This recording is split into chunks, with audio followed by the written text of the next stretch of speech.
Magandang araw at welcome po sa ating channel. Ang panonood natin ngayong araw na to ay tungkol sa mga scary ghost videos sa loob ng mga ospital at mga morgue. Umpisa na natin. Itong unang video na to, nakuha na ito sa isang unknown area. Babae daw ang kumukuha nito, pero other than that, hindi nila alam kung anong reason kung bakit niya kinukuhanan to. So ito yung nangyari sa video na to.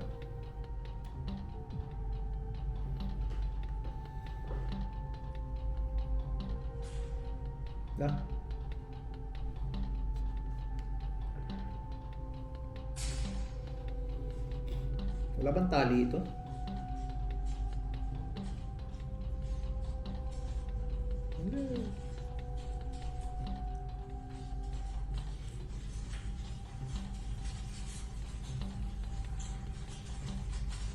Wala namang tali. Oh, wala.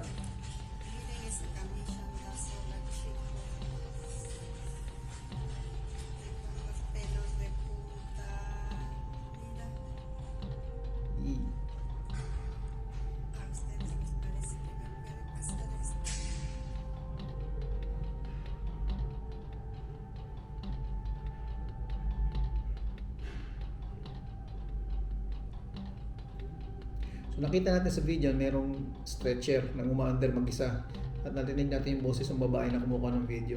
Wala na tayong nakuha ibang information about the video na to pero yun lang, nakuha na lang niya habang umaandar yung stretcher na yun doon sa parang hallway na to. Katakot yun. Tapang yun, babae, no? Okay, next video tayo. So itong next video, nakuha na ito sa isang abandoned na hospital. Itong area na to parang wala nang pumupunta rito, mga tambay na lang.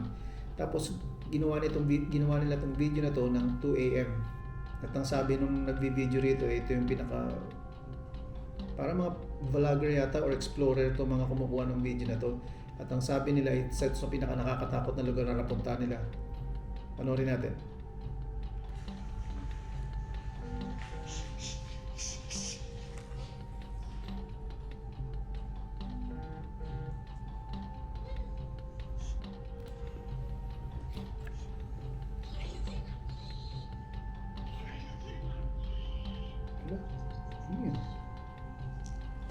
Ilan sila? Madami yata sila.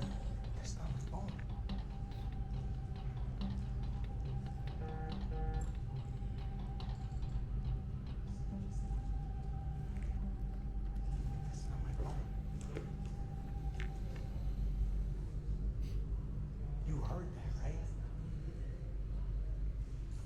I don't know. You heard that. Hindi narinig nila. Dude, I swear. Ano ito? Ay, wow. Wala, parang may sumilip. Parang may sumilip sa Swear to God, it wasn't. pintuan.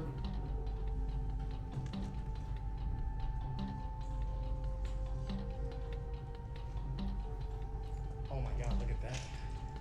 May pentagram pa.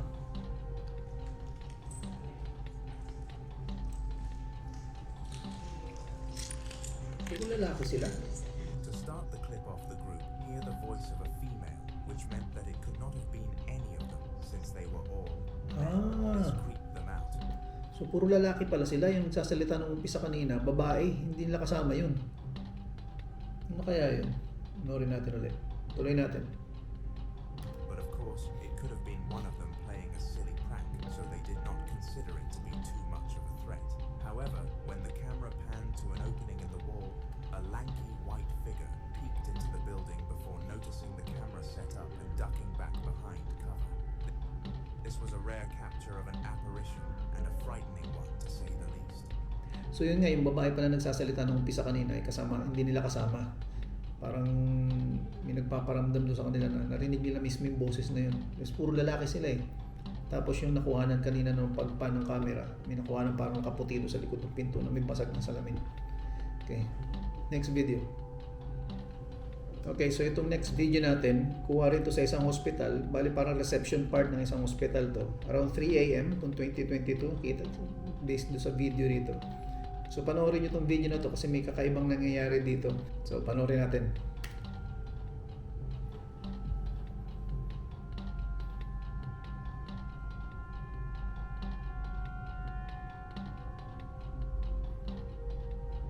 Bumukas yung pinto. Okay. Kinakausap niya.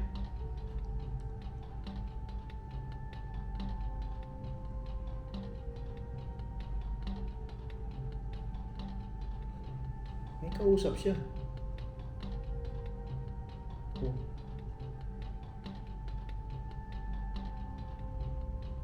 As you can see, Matt believed that he was doing his job, but one glance at the camera told everybody that this was not the case. So, may kinakausap siya. Nakuha sa CCTV na may kinakausap yung receptionist pero wala namang tao talaga. Kasi nakuha sa camera, wala naman pala siya kinakausap. Pero sa isip niya, yung time na yan, may kausap talaga, may in-entertain siyang pasyente. Nakatakot yun. Okay? Natin, next video.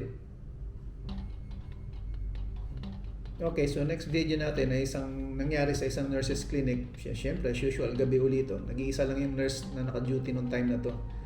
So, habang nagpapahinga yung nurse, ito yung nangyari sa video na to. Panoorin natin.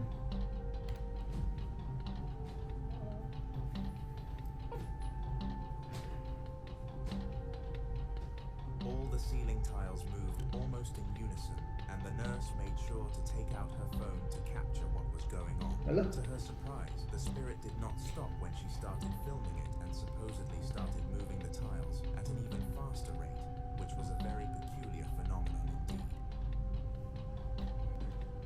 So, yun lang nangyari dun. So, habang nakita niyang gumagalaw, binidyohan niya agad para may evidence siya. Poltergeist, di ba? Okay, next video. Clocks can be annoying sometimes. From getting themselves stuck to being a few minutes off the actual time, people constantly have to readjust them if they want their clocks to be perfect. Many would think that this was a problem only humans have to endure though, and that would make sense considering we invented them. However, little does anyone know that spirits are supposedly just as time-conscious as we are, as shown by this clip that I am about to reveal to you.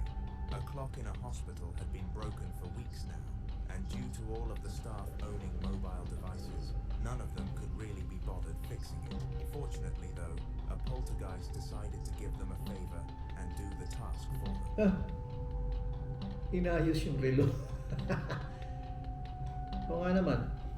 Kasi lahat naman ng tao ngayon may mobile phone na, so hindi na sila concerned kung may relo man dyan, may cellphone ka man, may wristwatch ka na eh. So itong nainis siguro itong multo rito sa hospital na to, siya na lang nag-adjust no relo. Ayos na to, no? Matulungin.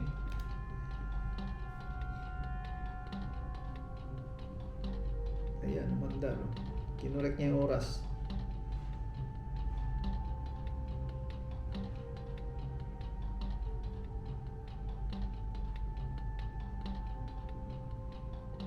Ang bilis, oh.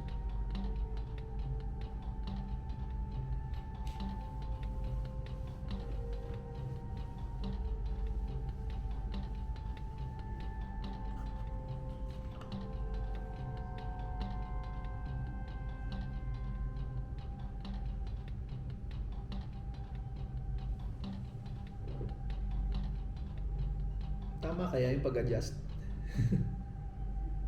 Hindi na gumalaw. Ibig sabihin niya siguro 4:10, madaling araw.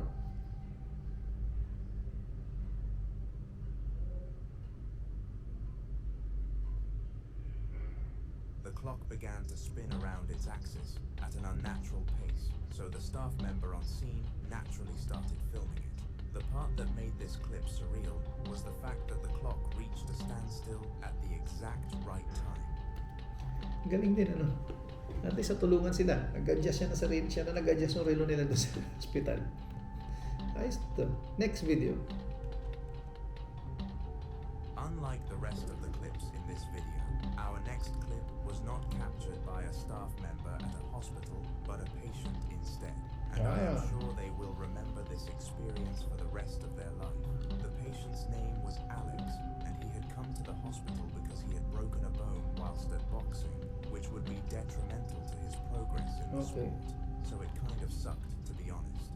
The ghost that took it upon itself to haunt Alex at this low had no filter though, because almost immediately after he took a seat, the video that you are about to see took place.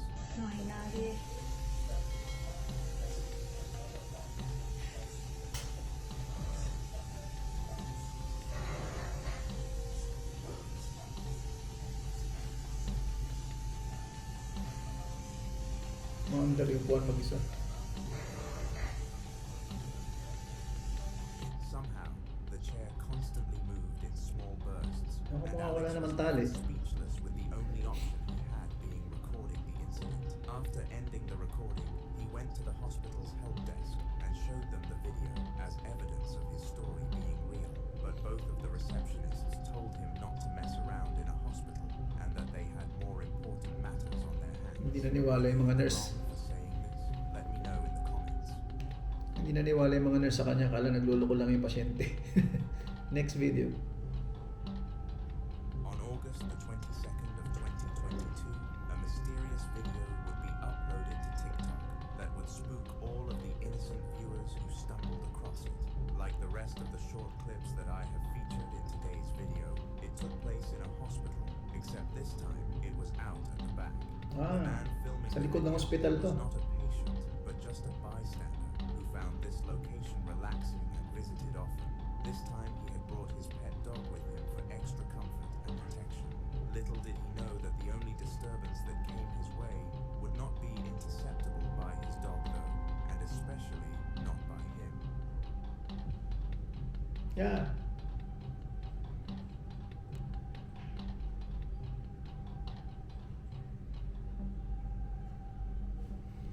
Imagine mo tumambay ka lang doon tapos bigla may gumalaw na sa likod ng ospital. Tapos tumambay ka lang, bigla may gumalaw na wheelchair. Ang gagawin mo?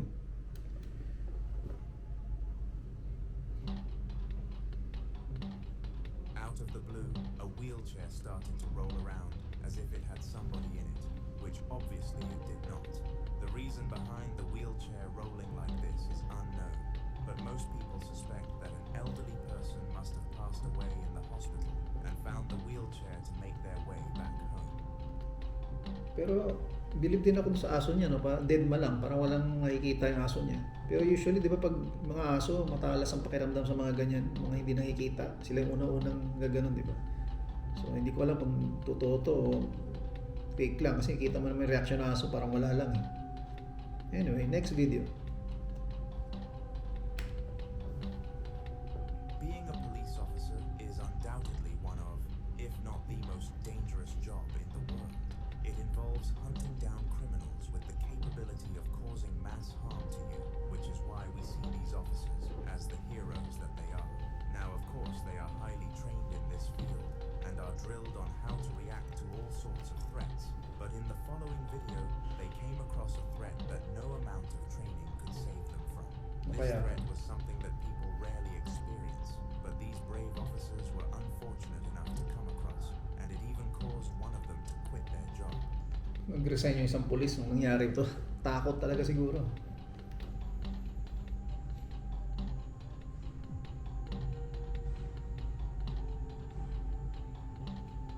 Pulis ba ito mga to?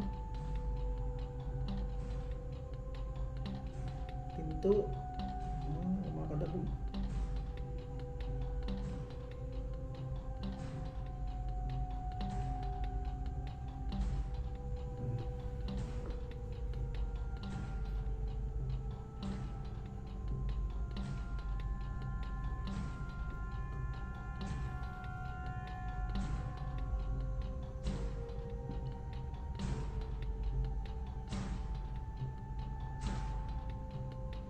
Oh, yung tubig lang.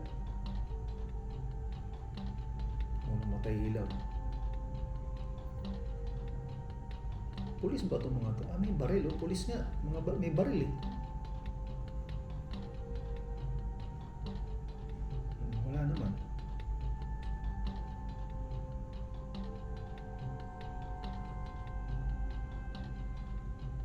Wala naman tao. Parang sumasara yun.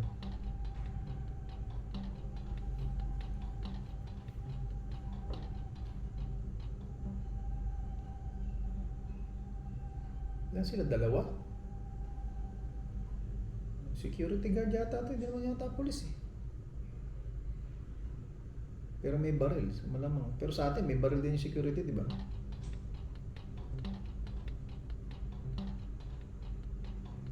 Dalawa lang sila. Dalawa lang sila. When they all saw the supposed door opening and closing, They immediately used their brains and went towards it.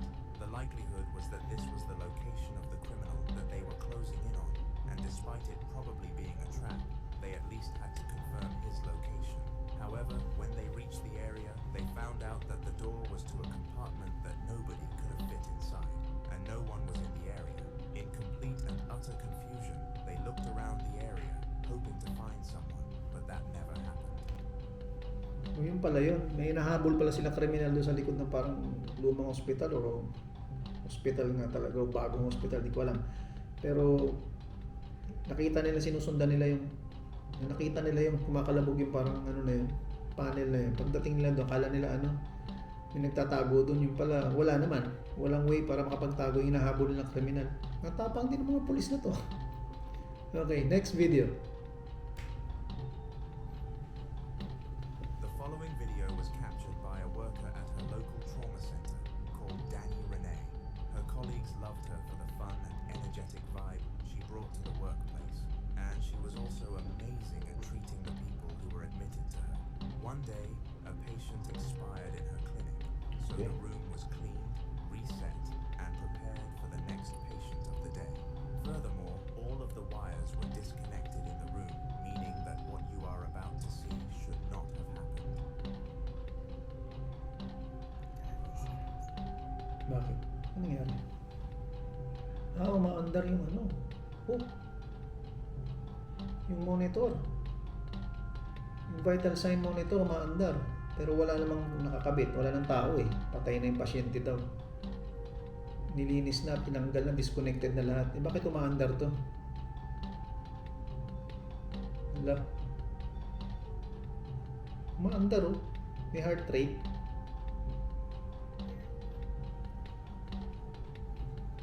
Ano nangyari yan? Naka-disconnect na eh. The pattern on the reader was very realistic, as if a patient was actually hooked up to the system. Oh, wala na mga wire oh. As nobody was on the clinical bed, no one was connected. Dania called down the information technology support team to come and help her solve what could have solved this mess, but they found no issues with the machine, meaning that it was genuinely reading what it was showcasing. Wala. This was a highly confusing event, because why on earth would a spirit choose to do something like this? Perhaps just to scare Danny, but it was very disturbing nonetheless. Nakakatakot naman yun. Disconnected na yung mga wires eh. Maandar pa din. May nire-read pa rin siyang vital signs. Nakakatakot yun. Mayroon kayong vital sign yung mga patay na. Kaluluwa na lang yun, di ba? Anyway, next video. Young men will do all sorts of dangerous things to entertain themselves, and that is why you see videos on social media explaining why women live longer than men. Yeah, The tama. group of men in the final clip of this video were exploring an abandoned hospital in the dead of the night when they all saw something horrifying. Look. They went into this hospital expecting the bare minimum to happen. Potentially, a few noises could occur, or maybe some weird shadow castings, but no amount of preparation could have gotten them ready for what they really had to go through. Ano Have a kayo close nangyari watch. dito? Lumang hospital na to. Kasing wala na talaga.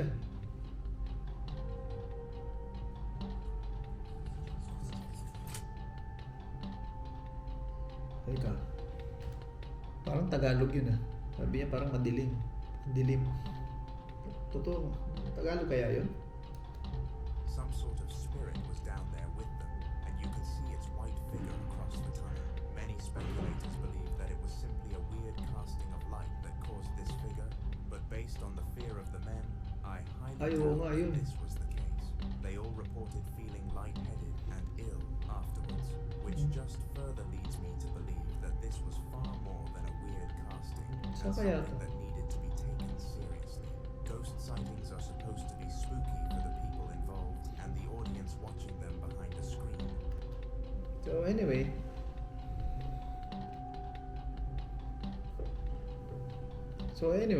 Yun yung ating mga napanood ngayong araw na to. Yung last video na to, parang hindi ko alam, parang Filipino yung nagsasalita eh. Pero ang bilis na kasing video niya, no? May nakapagpan nila ng gano'n sa may hallway. May nakita na silang parang may gumalaw doon na nakaputi. Tumakbo na sila eh. Hanggang doon lang yung video eh. So ano, sa tingin nyo, totoo ba yung nakita nilang yun? O parang sabi nga doon sa nung comment dito sa video na to, baka parang trick of the light lang o parang maalikabok lang siguro. Kasi madilim eh. So yun lang. So maraming salamat sa panonood at don't forget to like, share, and subscribe and click nyo na rin yung notification bell para ma-update kayo sa mga susunod na video. Maraming salamat at hanggang sa muli. Paalam!